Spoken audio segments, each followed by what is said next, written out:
Who really writes history? The ones who change the world or the ones who control it? History loves to tell us that the world is changed by geniuses, but it rarely tells us how many of those geniuses never got to live in the world they created. Nikola Tesla could see the future. He imagined things people weren't even ready to dream about. To him, electricity wasn't just light, it was freedom. Thomas Edison understood something different. He understood people.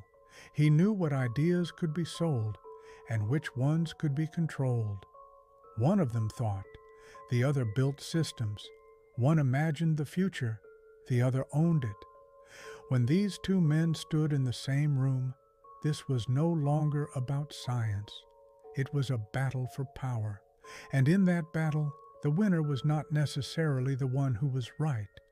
Every light that turns on today carries the shadow of a silent genius and a story left unfinished. So the question is simple. Who really writes history? The ones who change the world or the ones who control it? Nikola Tesla, childhood and the mind of a genius. Nikola Tesla was not an ordinary child. From a very young age, his mind worked in ways that even adults could not understand. He didn't learn by touching or testing. He learned by seeing. Tesla could build entire machines inside his head.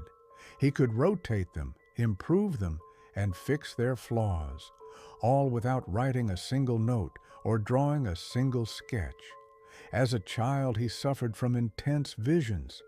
Flashes of light would appear before his eyes.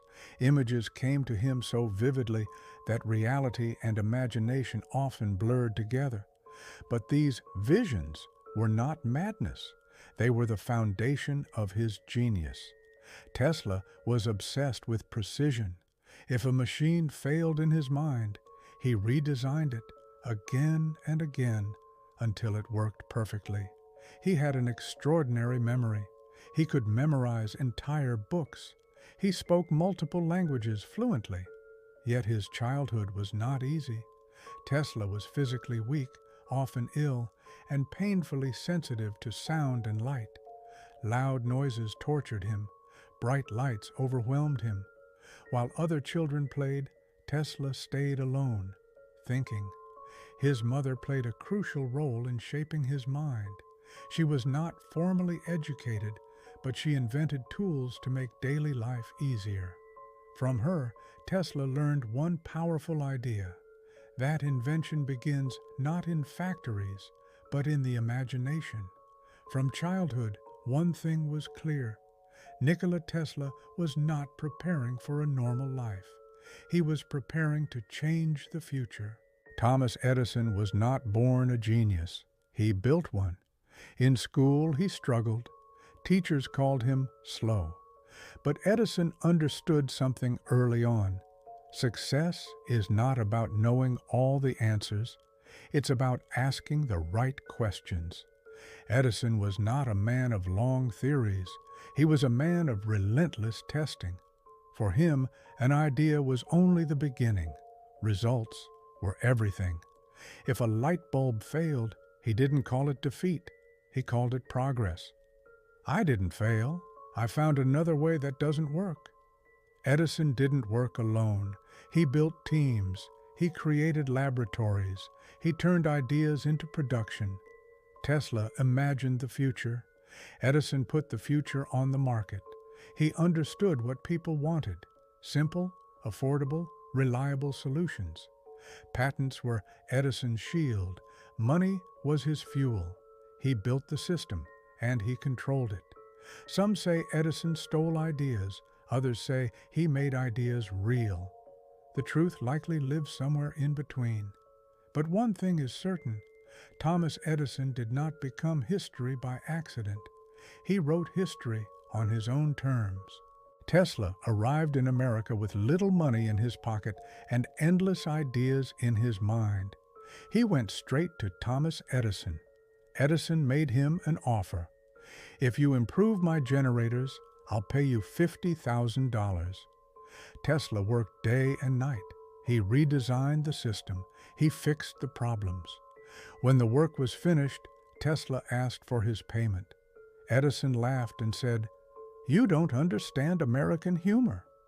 The money was never paid, and in that moment, the direction of history changed. This war had no weapons, no soldiers, yet its outcome changed millions of lives. It was a war over electricity. Thomas Edison had built a system, direct current, DC. It worked over short distances, but it was expensive and inefficient. Nikola Tesla offered a different vision: alternating current, AC, cheaper, more powerful, and capable of lighting entire cities from far away. Edison saw the threat, and he was afraid, because this was no longer about science. It was about money and control. To stop AC, Edison launched a campaign of fear.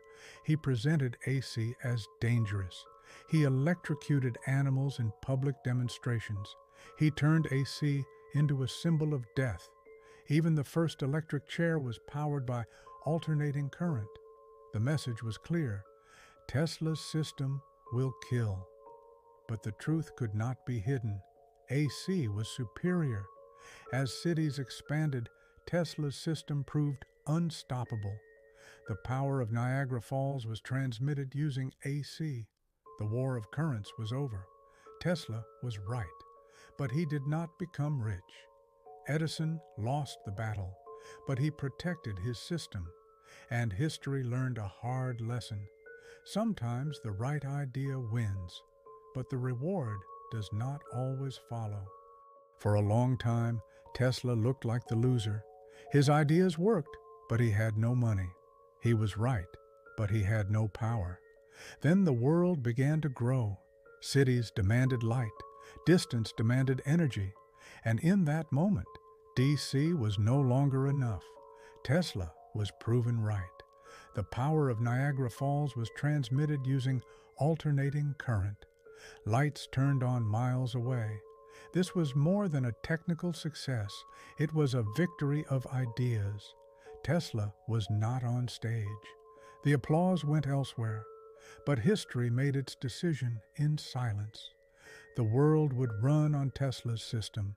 He won the war, but he did not take the prize. Thomas Edison never liked to lose. He built the system, and the system protected him. Even when Tesla's ideas won, Edison did not disappear from the stage, because what he gained was more than a single battle. He gained legacy. Edison died a wealthy man. His name entered textbooks. His inventions filled museums. But over time, the question changed. People stopped asking, "What did Edison invent?" They began asking, "Whose ideas did Edison claim?" The system he built continued to function, but the story became more complicated. Edison did not lose, but he did not remain untouchable. History did not erase him. It simply began to read him more carefully. Nikola Tesla lit up the world, but his own life faded into darkness. He died alone in a small hotel room in New York. No family by his side, no fame, no money. On his desk, there were still papers, plans for the future, ideas left unfinished. The world remembered him too late. The man once mocked became a figure of admiration. Tesla left quietly. No grand ceremony, no crowds, no applause. Yet today, every light that turns on answers his silence. Nikola Tesla changed the world, but the world did not change for him. Thomas Edison built the system, and that system still works. One man saw the future, the other controlled it. One died alone, the other was remembered as a winner.